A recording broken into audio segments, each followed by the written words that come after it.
यहाँ पर जो है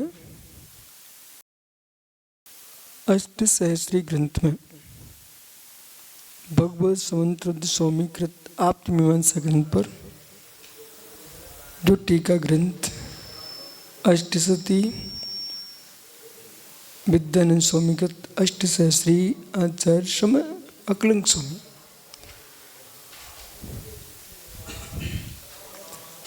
कारण कार्य व्यवस्था, कारण के बिना कार्य की उत्पत्ति असंभव है। और जो कारण है वो कारण कार्य में वही कारण है जो साधकतम करण बनता है। जो साधकतम करण है वही कार्य को उत्पन्न करा सकता है। साधकतम करण नहीं, उससे कार्य की सिद्धि नहीं होती। इसलिए जो जो कार्य हैं वे सब कारण का ज्ञान कराते हैं। जो जो कार्य हैं वे कारण का ज्ञान कराते हैं, पर जो जो कारण हैं वे कार्य को उत्पन्न कराते हैं। कुछ कहना तो कहिए। जो जो कार्य हैं वो कारण का ज्ञान कराते हैं, ठीक है। और जो जो कारण हैं वे कार्य को उत्पन्न कराते हैं।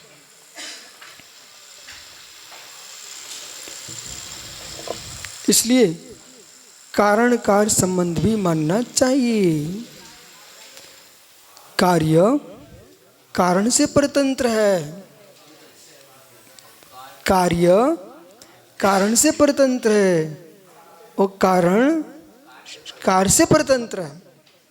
इसलिए आप संबंध का अभाव नहीं बना सकते हो, ऐसा सुगत से कह रहे हैं जैनाचार्य।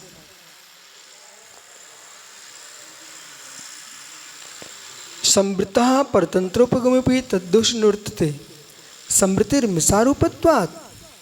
यदि आप ऐसा कहें कि संबंध वास्तविक नहीं है, संबंध तो परतंत्र है, मतलब समृद्धि है, तद्दोषान निवृत्तते, समृद्धि स्वीकार नहीं करने पर उसके दोष को उल्लंघन नहीं किया जा सकता। बोले क्यों? समृद्धि तो मृषारूपत्वात्, वो तो मृषा रूप ही होती है। समृद्धि तो मृषा ही होती है, समृद्धि कहीं मुख होती नहीं है। समृद्धि मृषा ही होती है, बिल्कुल सही है। सत्य को समझाने के लिए समृद्धि का आलम्बन लिया जाता है। सत्य को समझाने के लिए समृद्धि का आलम्बन है, पर समृद्धि समृद्धि है। उपमा उपमेय होती नहीं। उपमेय को समझाने के लिए उपमा का प्रयोग होता है। उपमा उपमेय होती क्या? उपमा तो पर की दी जाती है, पर के लिए। उपमा तो पर को दी जाती है, पर के लिए। उपमेय उपमेय है, उपमा उपमा है। उपमेय तो अनुपम ही होता है। अपने निज रूप में उपमेय तो अनुपम ही होता है। उपमा दी जाती है, उपमा अलंकार है। सुबह आपने पढ़ा था गुणस्तोक सदुलिंग तद्बहुत कथा स्तुति। गुणस्तोकम सदुलिंग तद्बहुत कथा स्तुति। गुण अल्प है, बहुत कहना उसका नाम स्तुति है। इसी प्रकार से उपमाएं चलती हैं महिमा मंडित करने के लिए। और मंडित करना तो पराश्रय भाव है।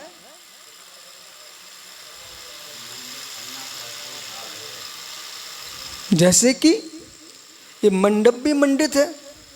मंडित उसी का नाम तो मंडप है। शादी का मंडप, विधान का मंडप मंडित है, इसलिए मंडप। तुमने सुंदर बनाया है उसको। ये दीवार का रंग है, मंडित है। इसलिए कुंद कुंद स्वामी ने समय सार जी में लिखा सेठ का। समय सार में क्या लिखा? सेठ का। दीवाल श्वेत है, दीवाल श्वेत है कि सेठ का श्वेत है? सेठ का है, दीवाल दीवाल है, खड़िया खड़िया है, दीवाल दीवाल है। लेकिन लोक में सफ़ेद चूने से पुतई दीवाल, बोले सफ़ेद मकान। क्या मकान सफ़ेद है? नहीं है। दीवाल सफ़ेद है? नहीं है। ऐसे ही क्या आत्मा नीली पीली गोरी है? कितना सुंदर लगता है ये संसार, कितना गोरा है भाई। अरे सेठ का, इससे आत्मा गोरी नहीं है। इसलिए उपमाएं समृद्धियां मृषा एव स्यात्, मृषा एव स्यात्।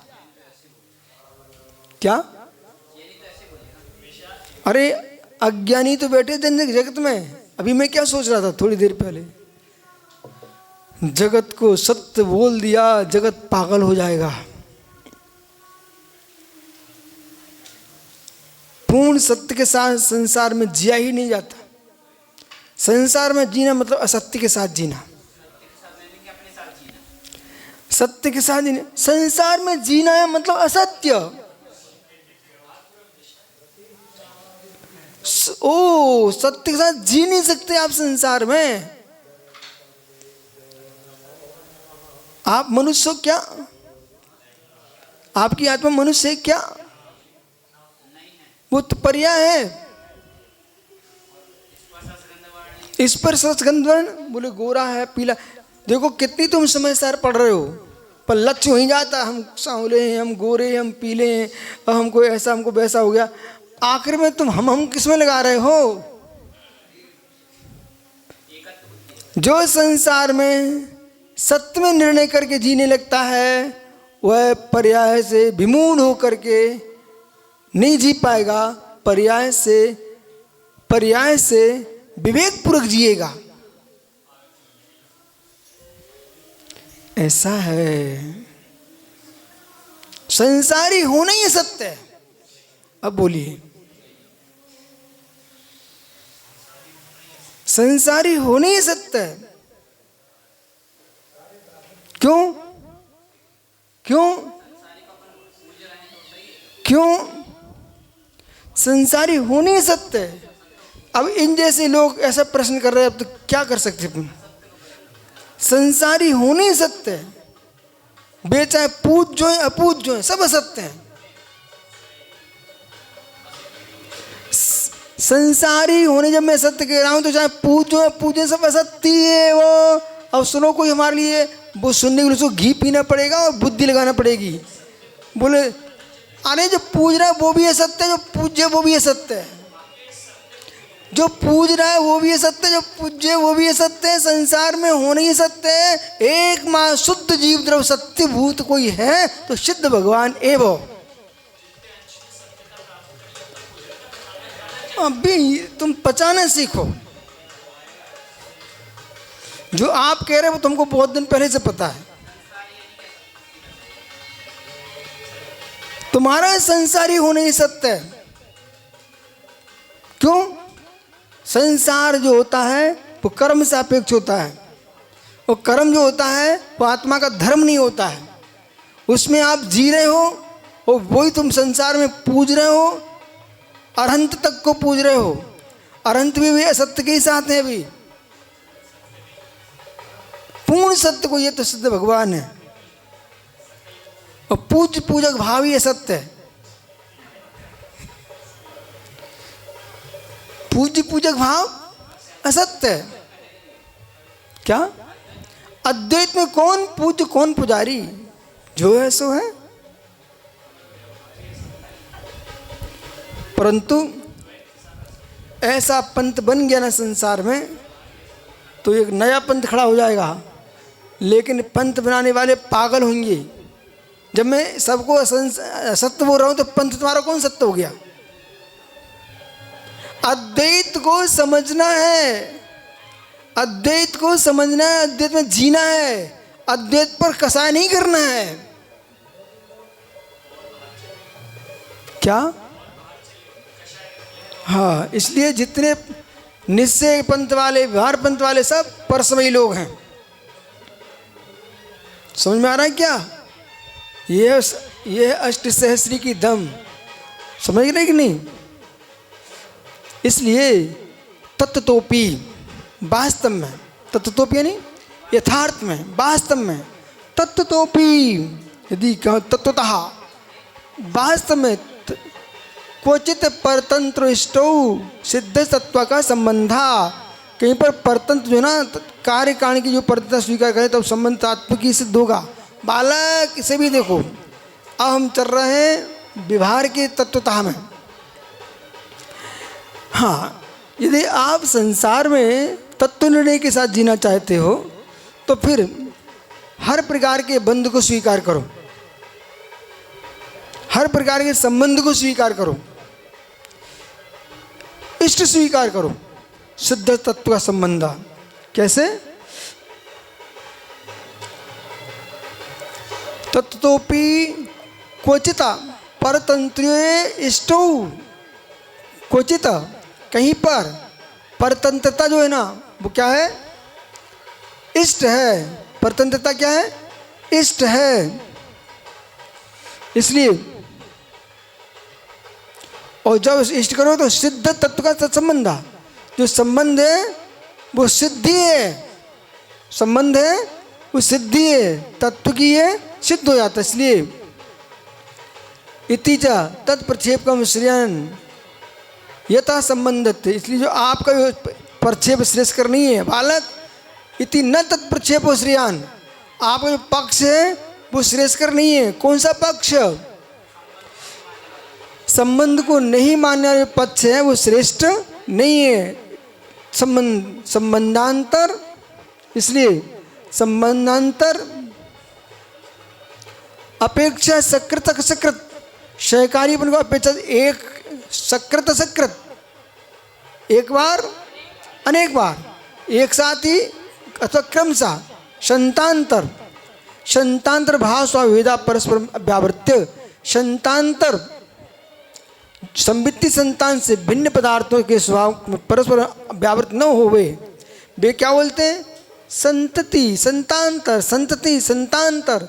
अरे संतांतर तब बनेगी संतति जब आप इसको स्वीकार करो, कोई संतति को करने वाला द्रव्य स्वीकार करो, और द्रव्य पर्याय का संबंध नहीं मानोगे ना तो संतति तुम्हारी होगी किसमें? संतानी के बिना संतान कैसे? संतानी के बिना संतान कैसे? ये सारी लीला मालूम क्यों चल रही है? परतंत्रता को क्यों नहीं मानना चाह रहे? संबंध को क्यों नहीं मानना चाह रहे? संबंध मानने को द्रव्यत्व की सिद्धि होती है, वो क्षणिक का नाश होता है, इसलिए संबंध को मानने नहीं चाहते। बड़ा गहरा सोच है, अब तुम लोग पकड़ नहीं पाओ। कोई भी संप्रदाय का व्यक्ति आके बैठ गया, उसके वेशभूषा भीड़ भाड़ को लेके आएगा, उसकी भीड़ भाव वेशभूषा को पहले से सोच के बैठ रहा मुझे माननी नहीं है इसको, तब तुम जीत पाओगे। जीवन में किसी साहसात में जीतना चाहते हो तो, जैसे दीपक भाई हैं, इनने कहा बोले महाराज जी पूरा पर्वत हमारा, पूरी भूमि हमारी, ठीक है, इन्हें अपना महत्व दिखा दिया और 50,000 लोगों को लेके बढ़िया आया आपके सामने, वे 50,000 लोग इनकी जय जयकार कर रहे हैं। और कहीं तुमने ये देखा कि इसका व्यक्ति का इतना प्रभाव है, इतने मानने वाले हैं, और आप जैसे सिंह ने शेर को देखते दब गया। अब शेर सिंह के द्वारा शेर के द्वारा हाथी का नाश होनी है, जबकि हाथी बलवान होता है, ताकत हाथी में ज़्यादा होती है। यदि पन्ना का हाथी मिल गया, मालूम एक दिन पन्ना के हाथी ने क्या किया? एक शेर आया सामने, उसने अपनी सूंड में पत्थर भर भर के ऐसे दिन गए डरने वाले, और ऐसे पत्थर लिए बड़े बड़े, और ऐसे दूर से शेर को मारे, उठा उठा के मारे। उसने अपनी रक्षा कर ली, अपने बच्चे की रक्षा कर ली। सत्य घटना है ये। पन्ना के जंगल में वो क्या राष्ट्रीय,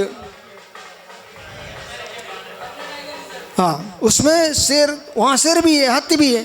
तो एक दिन आमना सामना हो गया, तो उसने इतना विवेक लगाया, अपने सूंड में पत्थर बांधे, वैसे तो जीत नहीं पाता, और पत्थर फेंके हाथी पर, वो शेर पर।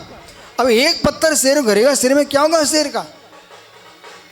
अब यहाँ विषय पकड़ना, जैसे उस पन्ना के हाथी ने शेर के लिए सूंड में पत्थर भर के मारे, ऐसी कितने प्रभावी आदमी हो हैं, बस शेर को पत्थर मारना प्रारंभ कर दो, शेर भगेगा। ऐसे ही आपको ध्यान रखना चाहिए, प्रभावी कितनी हो, और लाखों लोगों की आया है और तुम पहले ही घबरा गए भैया तब महासारी उसे कैसे बात करें, अब तुम तो हारनी तो नियत है। तुम एक निर्णय करो, ये बेबो अलग विषय है, वो हमारा बुद्धि का व्यायाम है। हम अस्त्र शस्त्र लड़े नहीं, हम बुद्धि से लड़ेंगे, और बुद्धि हमारे पास प्रचंड है। ये भीड़ किस काम की, तो तुम जीत के आओगे। ऐसा पहले समझिए, ऐसा ऐसा आपका बुंदेलखंड ऐसा समझा करो पूरे देश में। अन्यथा ये खड़े होते वे शेर की भीड़ वाले आदमी है सब, ऐसा ही है। मैंने गांव गांव में देखा, जैसे सोलापुर के मुमुक्षु बैठे हैं, इनके भी शेर था। विषय समझो, विषय साधन फल विषय साधन फल। तो ये आगे शेर का बच्चा। जगत में हर व्यक्ति को तुम ये देखो, हम पहले ही निर्णय करके बैठेंगे। समझ आया? तो संतांतर तभी बनेगा जब संतानी मानोगे, और संतानी तुम्हारा संबंध बन जाएगा। संबंध बनाओगे तो फिर द्रव खड़ा हो जाएगा, द्रव खड़ा हो जाए तो प्रतिज्ञा भंग हो जाएगी। तुम्हारी प्रतिज्ञा कल भंग से आज हो जाए। स्यादवाद ही सत्यवाद है, क्षणिकवाद सत्यवाद नहीं है। शेष आगे विचार करेंगे। नमो रिंताणम नमो सिद्धांत नमो हरि अनुज्जन सो मौका नहीं दे।